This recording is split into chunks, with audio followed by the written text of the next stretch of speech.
So this next trend is less about head to toe looks that are completed and more about a fabrication that fashion houses have reintroduced from fall into our spring wardrobe. It's summer leather, and it's actually sometimes, most of the time, not even leather. A lot of it's vegan leather, so the price points are going to be lower than what you're expecting when you see each piece, and the weight of them and the care of them is going to be a lot easier than you're imagining to wear in summer heat. Let me just start by showcasing this brand called Nanushka. I found this at Saks. It's a wonderful up-and-coming brand, and the fabrics on the inside are really soft. It's like a wipeable, really, really easy to clean pleather. So it's fake leather. This head-to-toe dress is $695, which I feel like when you have it on your body, it looks a lot more expensive. And as we go into fall, this will be really fun to layer with cashmere turtleneck and a big knee-high boot next season. I love this because of the cinched waistline and because the fabric is so soft and easy to be pliable, that I think it gives you that really interesting, nice nip that most women love to have because it lengthens their leg. I also enjoy that because it's faux leather, it's easy to hem. So this is not going to be a problem for you if the sleeve is too long or if the length of any of this is too long. You can alter and hem this as you need, so you'll find a better fit. If you find leather jackets or faux leather jackets, vegan leather jackets that fit in this season, I would get them this summer so you can wear them in the fall next year.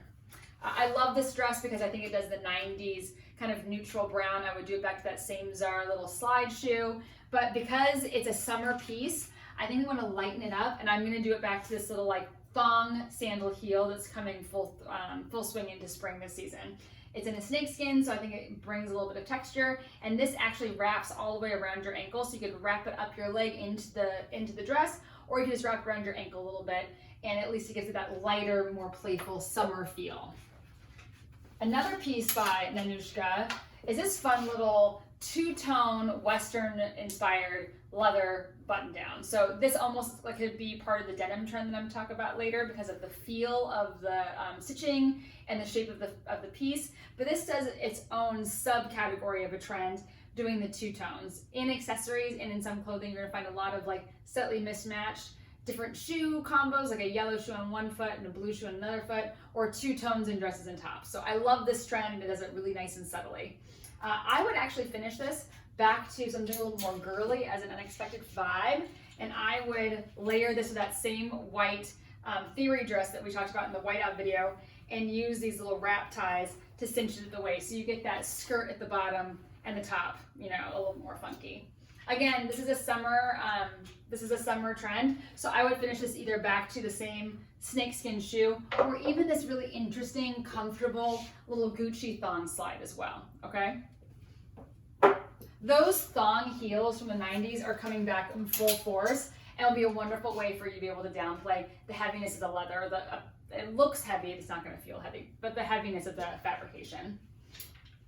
Leather for summer is everywhere. It's gonna be in pants, it's gonna be in skirts, it's gonna be in jackets. I love it. This is by Phillip Lim. It's another vegan leather option, high-waisted, and a wonderful kind of Kelly green, which I think will be great back to florals, and then also great back to forest green and navy in the fall for next season. I'm choosing to pair it with a fuller sleeve, little transparent white joie top, and I love the fact that it has a little bit of texture, so it kind of balances out the solid color of the skirt. I love this back to the same sandals that I just showed you, especially the Gucci slide, because I feel like the gold really mixes well with the forest green. But I also really like it back to the combat boot from the fall. So parts of the leather being a trend for this summer also kind of include some of the shoes. The shoes are going to stay a little bit heavier. So combat boots are still in full force, and you can still wear them all summer long. I love the fact that this AGL boot chose to do something a little more transparent along the side, so it gives you more of a summer feel, a little more of like a warm weather feel. I think will make it a little bit easier for you to be able to layer it back to these somewhat warm weather pieces. This is one of my favorite vegan leather jackets of all time. It's been around for a couple of years. It's by Blank NYC, and this little pastel pink that kind of hits the summer leather and also hits the pastel vibes of the spring is only $78 and is washable. So this is an amazing piece that literally you cut the sleeves to be the right length. It zips up the front and almost turns into a blouse. It's really thin. You could wear it under and over anything. And I'm pairing it back to a gorgeous $1,200 Acris dress, and I feel like they go perfectly together. So a lot of the pieces that you're going to find in this vegan leather trend are going to be really affordable and really fun to mix. So I love this blush color. If you like this a lot, you could even get it in black. Yeah, it's not going to break the bank. And the last piece I want to show you is this Lafayette Spearmint leather jacket that I mentioned shortly in the pastel video, or in the neon versus pastel video. I love the fact that the colors for the spring leather are lighter, because I like the idea of having something like this in your closet long term. The color of this dress, the blush of this shirt, the green of that skirt, and the spearmint of this jacket are all so unique and different to what we're used to, like chocolate browns, dark grays, navies, and blacks. And I feel like those you can't bring into spring, obviously, because it's going to just be too harsh with your summer, floral dress, like I was doing with the Acris piece. It's just a little bit too harsh. But this spearmint we could do with forest greens and navy in the fall, and then as we go into spring, we could start being a little bit happier with our colorways and be able to pop it either with this head-to-toe pastel look, which is on trend now, but a navy and white striped t-shirt, or a floral that always comes in and out every single spring.